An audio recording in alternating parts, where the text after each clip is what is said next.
வணக்கம், இது உங்கள் தினக்கதிர். தமிழ்நாடு மாநில திட்ட ஆணையம் 2030ஆம் ஆண்டுக்குள் தீவிர வறுமையை ஒழித்து வறுமை கோட்டிற்கு கீழே உள்ள மக்களை பூஜ்ஜியமாக குறைப்பது என்ற மாநிலத்தின் லட்சிய இலக்கை கோடிட்டு காட்டும் நிலையான வளர்ச்சி இலக்குகளுக்கான தொலைநோக்கு பார்வை என்ற தலைப்பில் ஒரு விரிவான அறிக்கையை சமர்ப்பித்துள்ளது.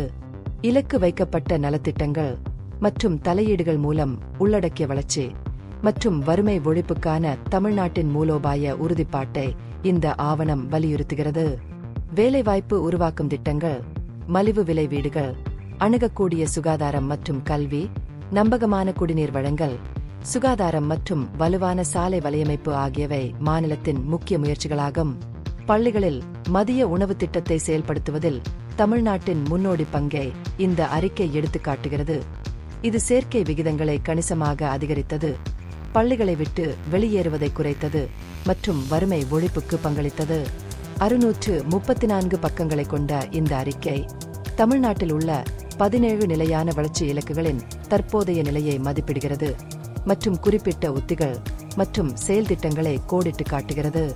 பல ஆண்டுகளாக வறுமை நிலைகளில் கணிசமான சரிவு இருப்பதை இது குறிப்பிடுகிறது. தமிழ்நாடு பல இந்திய மாநிலங்களுடன் ஒப்பிடும்போது கணிசமாக குறைந்த வறுமை விகிதத்தை பதிவு செய்கிறது. கல்வித்துறையில் கற்றலின் தரம் மற்றும் உள்ளடக்கத்தை மேம்படுத்துவதை அறிக்கை முன்மொழிகிறது. 9ஆம் வகுப்பு முதல் தொழிற்கல்வியை அறிமுகப்படுத்தல், 500 பாலிடெக்னிக் நிறுவனங்களில் பெண்களுக்கு விடுதி வசதிகளை உருவாக்குதல், மகளிர் கல்லூரிகளின் எண்ணிக்கையை அதிகரித்தல் மற்றும் மாணவர்களை பணியாளர்களுக்கு சிறப்பாக தயார்படுத்த வேலை சார்ந்த படிப்புகளை விரிவுபடுத்துதல் ஆகியவை பரிந்துரைகளில் அடங்கும்.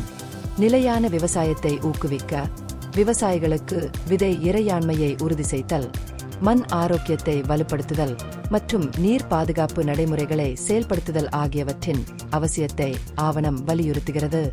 வாழ்வாதார பாதுகாப்பை மேம்படுத்த கலப்பு விவசாய முறைகள், மாநிலம் தழுவிய கரிம வேளாண் பிரச்சாரத்தை தொடங்குதல், தரமான கரிம உரத்தை அணுகுதல் மற்றும் பழங்குடி சமூகங்களுக்கான சிறப்பு விவசாய திட்டங்கள் ஆகியவற்றையும் இது பரிந்துரைக்கிறது. மாநில திட்டக்குழுவின் விரிவான மற்றும் தொலைநோக்கு அறிக்கைக்காக முதலமைச்சர் மு.க. ஸ்டாலின் பாராட்டினார். ஒரு பதிவில் அவர் கூறியதாவது: நிலையான வளர்ச்சி இலக்குகளில் ஏற்பட்ட முன்னேற்றத்தில் தமிழ்நாடு ஐரோப்பாவை விட முன்னேறியுள்ளது. நமது SDG செயல்திறன் ஐரோப்பாவின் ஒட்டுமொத்த சராசரியை விடவும் கிராமப்புற வேலைகள், மின்சார வாகனங்கள் மற்றும் அறிவு பொருளாதாரத்தில் துணிச்சலான முன்னேற்றங்களுடன் TN $1 டிரில்லியன் பொருளாதார கண்ணோட்டம் எட்டக்கூடிய தூரத்தில் உள்ளது. இந்த பகுப்பாய்வு நுண்ணறிவுள்ளதாக கண்டால் முக்கியமான அரசியல் முன்னேற்றங்கள் குறித்த கூடுதல் புதுப்பிப்புகளுக்கு லைக் செய்யவும், ஷேர் செய்யவும், சப்ஸ்கிரைப் செய்யவும். இது உங்கள் தினக்கதிர். நன்றி.